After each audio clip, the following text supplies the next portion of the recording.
Bonjour. Aujourd'hui, nous allons parler des mesures d'urgence. Mon nom est Raphaël Bastarache. Je suis infirmière en pratique avancée et je travaille à l'hôpital général de Montréal. Donc aujourd'hui, le module 6 qui s'appelle mesures d'urgence, à la fin de ce module, vous serez capable de reconnaître les signes et symptômes d'une obstruction des voies respiratoires et les interventions associées selon les politiques du CUSUM. On va parcourir l'obstruction partielle ou complète d'un tube de trachéostomie, soit un bouchon muqueux. Nous allons aussi parler d'une décannulation accidentelle, ainsi que d'autres urgences. Finalement, vous allez aussi être en mesure de reconnaître les alarmes qui nécessitent une intervention immédiate. Donc, au début de votre corps de travail, il est important de vérifier que vous avez tout l'équipement nécessaire au cas d'urgence. Il est important de vérifier qu'ils sont présents au chevet du patient, mais aussi qu'ils sont bien fonctionnels. Alors, les équipements nécessaires sont nommés ici dans le diaporama. Nous avons entre autres de l'oxygène, un humidificateur, un appareil de succion connecté et fonctionnel, des ciseaux en cas que le patient a des cordons en coton, ainsi qu'une bouteille de NS ou d'eau stérile, un réanimateur manuel autogonflable dans la chambre, c'est-à-dire comme ceci, une seringue de 10 ml pour les patients qui sont ventilés mécaniquement, un lubrifiant et des gaz 10 par 10, une canule interne additionnelle, ainsi que deux boîtes en fait de tubes de trachéostomie additionnels, soit une de la même taille et modèle que l'actuelle et une autre d'une taille plus petite du même modèle que le patient. Donc, les signaux d'alerte qui est important de bien connaître sont ci-dessous. Premièrement, si le patient est soudainement capable de parler sans valve de phonation ni en auto-occlusant le tube de trachéostomie, il est important de se questionner, mais pourquoi? Si, par exemple, vous arrivez dans la chambre du patient, puis il vous dit d'une voix très vive et forte comme moi présentement, «Bon matin», il est important de se questionner. Deuxièmement, si un cathéter de succion a du mal à passer dans la trachée, il est important aussi de se demander pourquoi. Troisièmement, une douleur aussi du trachéotomie n'est pas normale. Quatrièmement, une détresse respiratoire ou de l'emphysème sous-cutané au niveau de la région supérieure du thorax est aussi un signal d'alerte. Si vous êtes aussi préoccupé par les sécrétions, et en dernier lieu, si vous avez un patient qui est ventilé mécaniquement et s'il y a présence d'une fuite d'air ou que vous avez remarqué des ronflements ou même une vibration au niveau des lèvres à l'inspiration et ainsi qu'une diminution de l'expansion thoracique ou même des alarmes de basse pression, cela devrait allumer un petit signal d'alerte de même. Alors, qu'est-ce qu'on doit faire s'il y a une obstruction partielle ou complète, qu'on appelle aussi un bouchon muqueux? Alors, la première chose à faire, c'est de vérifier que la canule de trachéostomie est bien en place. Donc, on observe notre patient.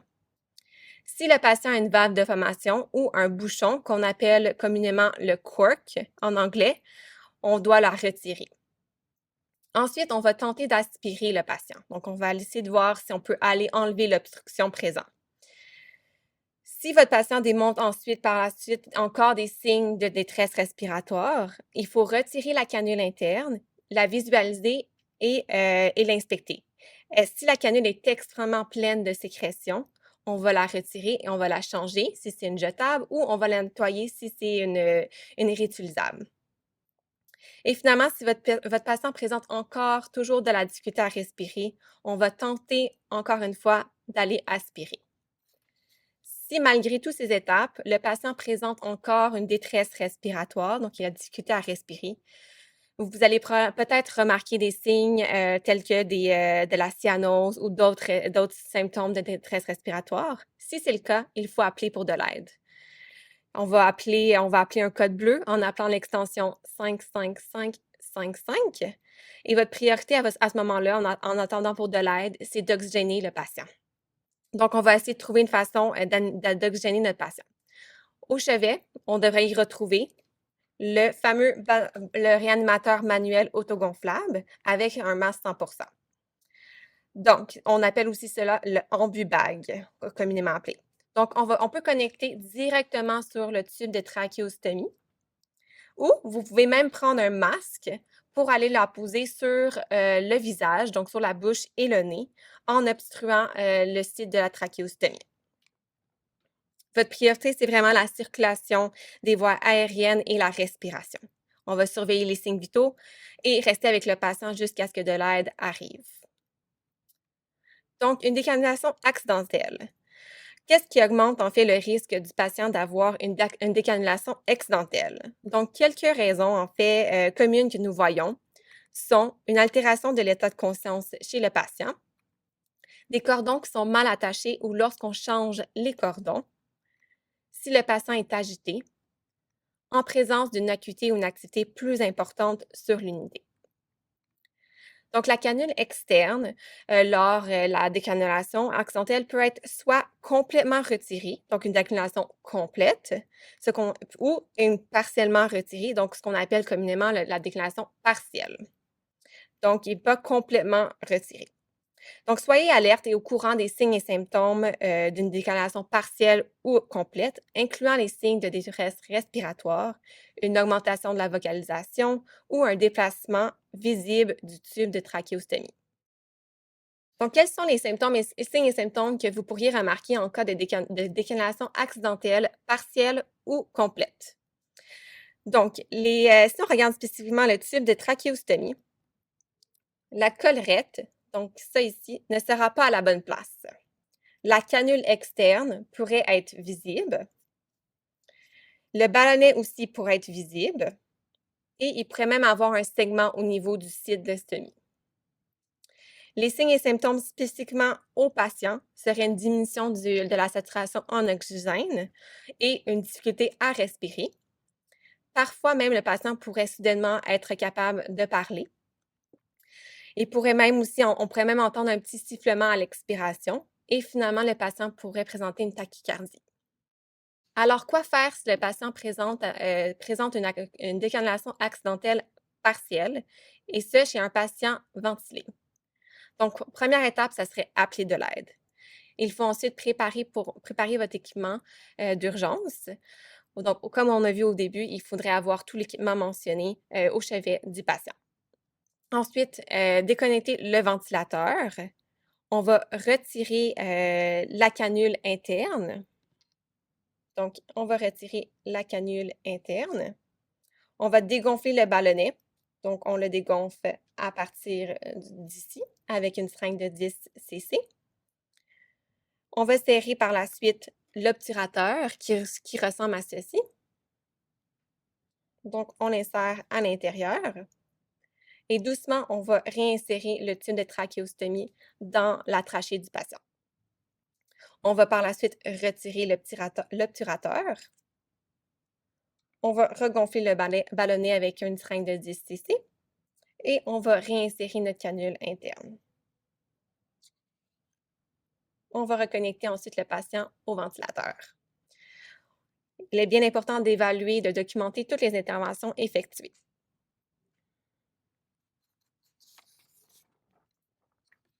Alors, quoi faire si c'est une décanulation accidentelle partielle, mais chez un patient cette fois-ci non ventilé? Donc, on va vérifier que la canule de trachéostomie soit en place. Si à l'inspiration visuelle, la canule est en partie en dehors de la trachéostomie, alors il faut valider si le tube de trachéostomie est avec ballonnet ou sans ballonnet. Donc, premier cas, s'il s'agit en fait d'un tube de trachéostomie avec ballonnet, il est important de dégonfler le ballonnet comme on a vu plus tôt. Donc, on dégonfle ici avec une seringue de 10 cc. À moins que ce soit médicalement contre-indiqué, il faut ensuite repousser doucement la canule de trachéostomie en place. Si par contre il n'y a pas de ballonnet ou qu'il est dégonflé, on va tout simplement repousser tranquillement la canule de trachéostomie en place en s'assurant qu'il n'y a pas de résistance. Ensuite, vous allez devoir évaluer la perméabilité de la canule de trachéostomie en essayant de suctionner. Donc, si vous ressentez la résistance, on ne va pas pousser plus loin pour éviter de causer toute blessure. Peut-être s'il y a présence d'une résistance, peut-être que le tube de trachéostomie est dans un faux passage. Si c'est le cas, restez avec le patient et appelez pour de l'aide. Toujours dans la déclination partielle accidentelle chez un patient non ventilé, nous devons par la suite évaluer les voies respiratoires et la respiration par le site de la trachéostomie et ou la bouche.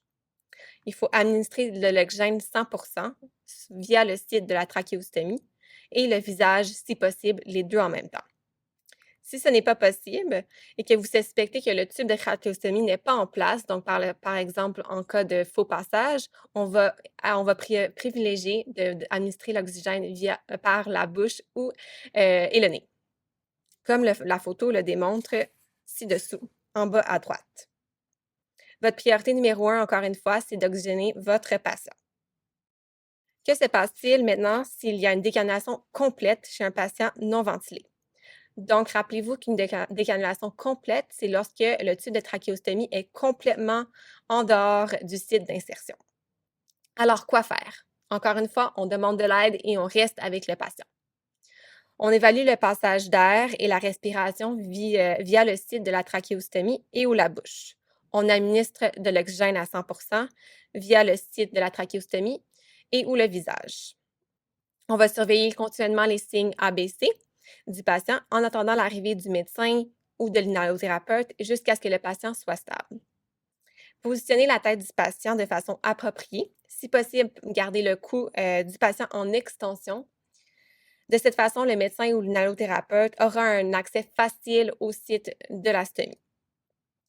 Important de ne pas mettre des pinces à clamper, qu'on appelle souvent les Kelly clamps, ou autres matériels tels que l'obturateur. Ça ici, il ne faudrait pas l'insérer dans la stomie. Cela, en fait, ça pourrait causer davantage de trauma au niveau du site. Donc, ceci est beaucoup d'informations à retenir, en fait. Donc, ceci, en fait, c'est un outil qui existe au CUSUM, qui vous est accessible pour vous accompagner étape par étape en cas d'urgence. Donc, l'algorithme peut en fait paraître à coup d'œil un peu beaucoup, mais étape par étape, il y a vraiment 3 sections différentes selon si c'est une décanulation ou un bouchon muqueux.